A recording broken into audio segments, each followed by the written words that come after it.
al principio iba a ser un raconto de lo que era el amateurismo de Estudiantes. Esto es entre el año 5 y 1930. Pero al avanzar me di cuenta que como que le faltaba cierta calidez al libro. Esto es sumar datos uno tras del otro, sumar hechos uno tras del otro. Me parecía que había que cambiarle la mirada y hacerlo desde algún personaje que fuera emblemático. Al encontrarme con el personaje del Toro Calandra, reunía todas esas condiciones, digamos, por ser, además de ser un tipo cálido y muy querido en la ciudad, por sus condiciones futbolísticas y por haber sido amigo de todos, estaba bueno cambiar esa mirada del libro y hacerla desde él, a pesar de que, por supuesto, la historia amateur se va contando a lo largo del libro, inclusive tiene un dossier donde están estrictamente los datos que a muchos también les interesan, ¿no? Seguro. Qué es lo que ocurrió desde el año 5 hasta el año 30 con sus tablas de posiciones, con sus resultados. Pero lo más sabroso, lo más atractivo era el Toro Calandra como personaje, cómo fue transcurriendo su historia amateur desde la mirada de él. Sí, además, tomando en cuenta de lo que era, ¿no?, lo que yo acabo de señalar, ese contexto de un fútbol totalmente diferente al que por ahí conocemos ahora, ¿no? Sí, un fútbol totalmente distinto, más allá de lo que fueron las tácticas, era un fútbol donde ambos equipos podían entrar recién almorzados, por ejemplo. Entonces, estamos hablando de algo completamente amateur, inclusive peligroso, porque hubo casos de jugadores que se desmayaban en el campo de juego, porque bueno, ellos iban a dar todo y a veces les salía mal, pero bueno, creo que el fútbol, es como lo dijiste, es totalmente diferente, es otro fútbol. No podemos decir que aquel era mejor, este es peor, o que este es mejor y aquel era peor. Eran distintos. Y creo que de alguna manera muchos reivindican aquella etapa por haber sido una etapa estrictamente romántica. Claro. Yo las llamo así, porque los jugadores se juntaban, por ejemplo, o sea, por supuesto pagaban de su bolsillo muchas cosas, no cobraban un peso y podían juntarse a la estación de 1 y 44 y tener que ir a viajar a Buenos Aires, y a veces no reunían 11. Es decir, es casi como el barrio, ¿no? Como el partido del sábado de la tarde, como el potrero, con la diferencia que representaban una camiseta. Y esa camiseta la defendían con uñas y dientes. Por lo tanto, y además no podemos cortarlo de lo que era la vida de la ciudad, ¿no? O sea, ¿quiénes jugaban al fútbol? En muchos casos estudiantes, gente, digamos, del sector industrial o agroindustrial de La Plata, ¿no? Sí, en realidad era una etapa, como te decía, muy romántica en una ciudad muy joven, en la cual el fútbol también era un fenómeno nuevo, como en Buenos Aires y en tantas otras ciudades. Y se empezó a vivir con muchísimo fervor, mucho más de lo que muchos creen. Sin ir más lejos, por poner un ejemplo de ese fervor desmedido, y que hasta inclusive tiene que ver con casos de desmanes o de violencia, en el año 17 ocurrió un clásico entre Gimnasia y Estudiantes, donde todo terminó mal. Pero terminó mal en el sentido de un tumulto en el campo de juego hizo que, por ejemplo, 1000 personas se metieran al campo de juego. Es decir, uno mirando esa época del año 17 le resulta un tanto increíble, pero ocurría. Y era una cuestión estrictamente de fervor. La gente al principio no se metió con los jugadores, entraron a protestar, y uno no puede imaginar eso, ¿no? Pero sin embargo lo hicieron, después los tuvieron que desalojar. Quiero decir con esto, el fervor se vivía tal como se vive hoy, inclusive sin alambrado de por medio, lo cual uno... Claro, en estos casos era como más riesgoso, ¿no? Bastante más riesgoso. Mucho más riesgoso. Sí, en algunos casos algunos árbitros no querían dirigir, porque, bueno, se podían generar problemas, uno tenía a la gente a la vera del campo de juego. Seguro. Pero fue una etapa extraordinaria en la que siempre reitero que muchos se jugaban por ese lema que era, está todo por hacerse, hagámoslo. Y son los pioneros que de alguna manera dejaron una impronta decisiva en lo que es la identidad de los clubes hoy. Puedo no hablar de Estudiantes y hablar de Boca, donde Boca forjó su identidad popular durante el amateurismo, no tanto en el profesionalismo. En el profesionalismo sí, por supuesto, pero su identidad la forjó ahí, y Estudiantes también la forjó ahí. Estudiantes fue un club estrictamente de fútbol con otros deportes que se fueron sumando, pero estrictamente de fútbol, y hoy lo sigue siendo, más allá de haber crecido, de haber atravesado distintas etapas. Volviendo a la historia del Toro Calandra, ¿cuándo debuta en Estudiantes y cuándo deja de jugar él? Él debuta en el año 22, con 17 años, lo convocaron medio de urgencia, porque faltaba un jugador, no jugó en su puesto, y jugó hasta el año 29. Son pocos años. Sí. Acá cabe acotar que los jugadores en esa época amateur a los 25 años eran considerados veteranos, pero por una razón elemental, como no cobraban por eso, tenían que dedicarse a hacer su vida.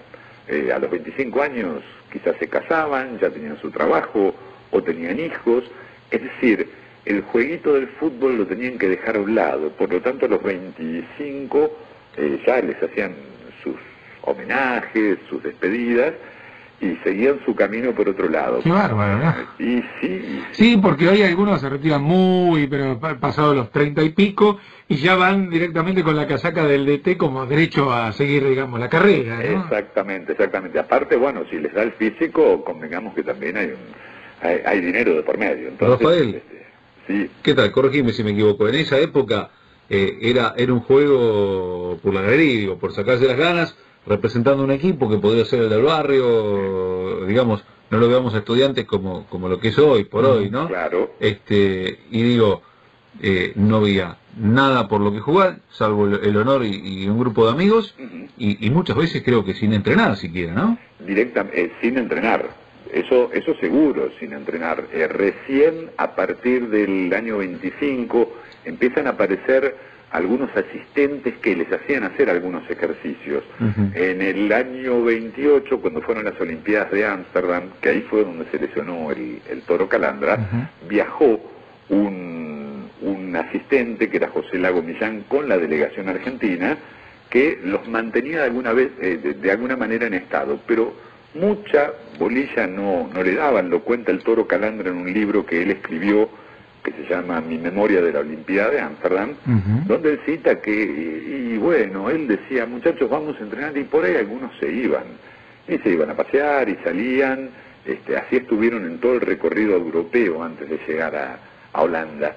Por lo tanto, sí, como decías, era un fútbol, no voy a decir improvisado, porque de alguna manera alguna táctica se daba, ni alguna estrategia, pero la hacía el capitán, la marcaba el capitán y los compañeros aprobaban, y bueno, salimos a jugar, vamos a ver qué pasa si salimos a jugar así. Pero inclusive sin mediocampo para los futboleros, el mediocampo era una zona sin explorar, digamos. Había 5 defensores contra 5 delanteros de un lado y 5 defensores contra 5 delanteros del otro. El fútbol era eso. Por eso volvemos al principio, era mejor, era peor, y alguno me dirá, y bueno, si a alguno se le ocurría una táctica, seguramente iba a sobresalir sobre el resto, ¿no? Pero fue así, y creo que eso fue lo lindo, lo que nos dejó fundamentalmente para aquellos que nos gusta el fútbol desde el apasionamiento de la camiseta y vivirlo intensamente desde ese lugar.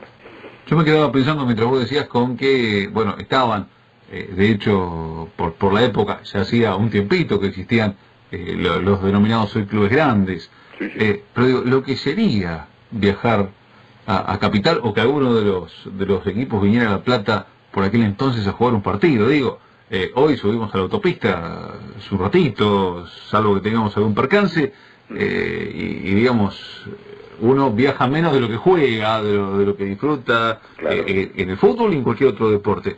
Me imagino que en aquel momento debería ser una verdadera odisea, casi una aventura mayor que el partido en sí, Ajá. hacer esos 60 kilómetros que nos separan ciudad de ciudad. Sí, sí, parece ser una diversión también, ¿eh? Hay que tomarlo como eso, porque iban casi un grupo de 11 amigos Claro. a jugar a Buenos Aires. Y un puñado de seguidores, imagino, ¿no? Sí, sí, y a veces un grupo de seguidores iba con los mismos jugadores hasta el campo de juego. Me hace acordar una anécdota, el Toro Calandra era muy desmemoriado y una vez se juntaban en la estación, él dijo, uy, me olvidé de hacer un trámite. Ajá. Y dice, me tomo el tren que sigue. En esa época los trenes funcionaban y bien, Sí, funcionaban muy bien. Y se tomó el tren siguiente, pero se equivocó, lo tomó vía Temperley y llegó tarde al partido. Es decir, es un poco como lo que hemos vivido entre amigos jugando al fútbol, con la diferencia de una camiseta y un club al que se representaba. Seguro. Los escenarios, los lugares, por ejemplo, donde se jugaban, ¿qué características tenían? ¿Iba mucho público? Vos nombraste ahí que en un tumulto, en un clásico había 1000 personas, en el lío, ¿no? Pero habitualmente era concurrido, mucha gente iba. Sí, sí, era concurrido, por ejemplo, en ese momento, digamos, en la década del 10, ya después en la década del 20 se amplió, la cancha de Estudiantes tenía capacidad para 7000 personas. Ajá. Y después recién, entre el año 25 y 30, con la presidencia de Jorge Hirsti, se amplió esa capacidad a 20.000, porque ya el fútbol ya era un fenómeno popular muy importante, ya se cobraba entrada, antes no se cobraba entrada a los partidos, excepto algunos importantes, donde ponían una realmente simbólica. Hay otra anécdota en ese sentido, cuando por ejemplo se sabía que la cancha iba a estar llena, también fue un clásico de la década del 10, el diario El Día, y esto es realmente bastante insólito, puso una pizarra en la puerta. Ajá. Y salía uno vía telefónica, informaba desde la cancha lo que pasaba cada 10 minutos, y salía alguien con una tiza y escribía lo que había pasado. Y alrededor del pizarrón habría 1000 personas, por ejemplo. Estaba toda la diagonal 80 observando el pizarrón.